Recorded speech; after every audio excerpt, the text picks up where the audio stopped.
Ada sebuah persoalan serius di Indonesia, yaitu soal demokrasi dan ancaman intoleransi terhadap keberagaman.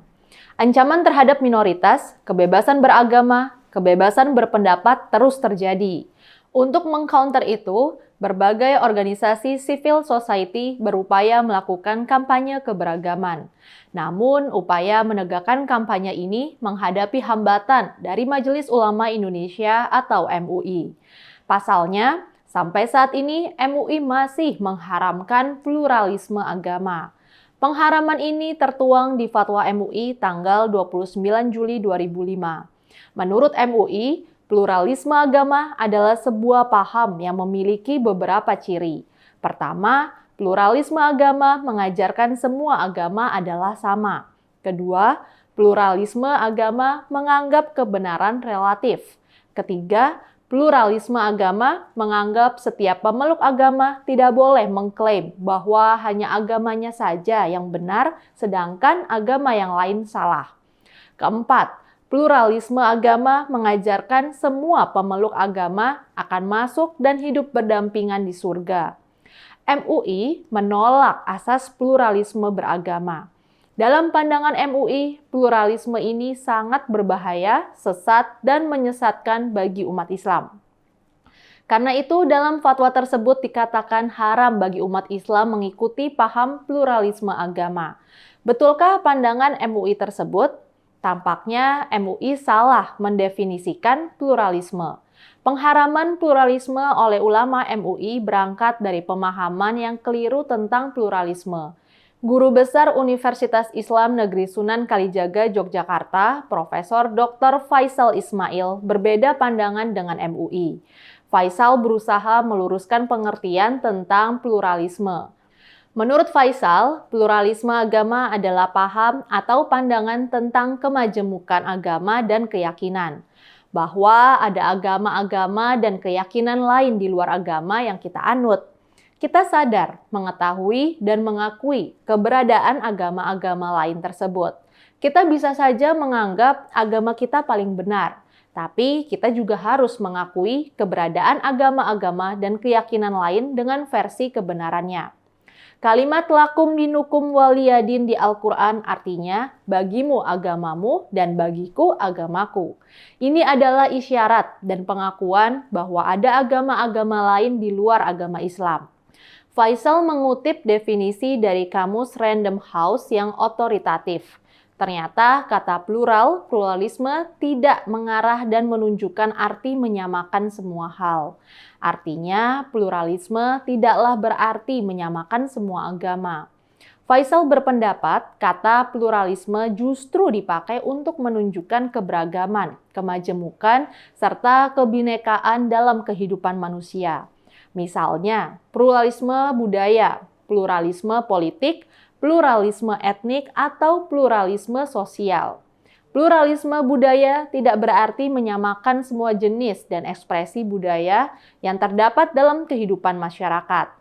Pluralisme seni tidak berarti menyamakan semua bentuk dan ragam kesenian. Pluralisme politik tidak berarti menyamakan semua aliran, paham, atau ideologi politik. Demikian pula halnya dengan pluralisme agama. Pluralisme agama tidak berarti menyamakan semua agama.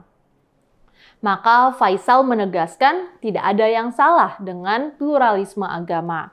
Karena itu, pluralisme agama hendaknya diterima sebagai realitas duniawi yang mesti ada. Atas dasar penerimaan realitas itu, semua umat beragama hendaknya saling menghargai, juga saling menghormati dan bertoleransi satu sama lain. Cendekiawan Muslim mendiang M. Dawam Raharjo punya pandangan selaras dengan Faisal.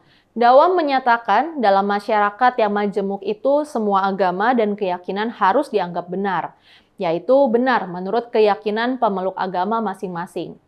Sebab prinsip ini merupakan landasan bagi keadilan, persamaan hak, dan kerukunan antar umat dan antar keyakinan. Tanpa pandangan pluralis, kerukunan umat beragama tidak mungkin terjadi. Tanpa adanya pluralisme, keyakinan masyarakat akan didominasi oleh satu keyakinan tunggal, yaitu dalam kasus ini adalah keyakinan para ulama menyusun fatwa MUI itu. Tanpa pluralisme, kebebasan beragama akan terberangus dari bumi Indonesia. Menurut Dawam, MUI tidak bisa menetapkan seenaknya sebuah kebenaran tunggal yang harus dipatuhi. Mereka tidak berhak menyatakan bahwa agama yang satu benar dan agama yang lain salah, atau agama dan keyakinan lain dianggap sesat dan menyesatkan. Hal ini karena yang melandasi dasar negara kita Pancasila. Pancasila adalah pluralisme dan kebinekaan. Ada banyak cendekiawan Muslim lain yang sudah mengkritik fatwa MUI ini. Namun, apa yang dikatakan Faisal dan Dawam ini nampaknya sudah jelas untuk menunjukkan kelemahan fatwa tentang pluralisme agama ini. Pengharaman pluralisme jelas membawa implikasi serius. Misalnya dalam Islam sendiri tidak terdapat satu tafsir tunggal. Paling tidak di Indonesia, selain mazhab Sunni, ada pula Syiah, ada Ahmadiyah, dan berbagai tafsir baru terhadap Islam.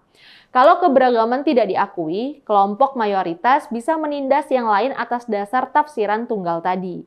Ini sudah berulang kali terjadi.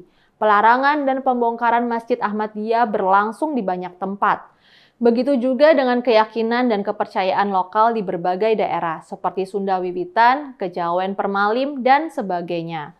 Mereka sering mengalami kesulitan karena dianggap bukan agama seperti yang diyakini para ulama.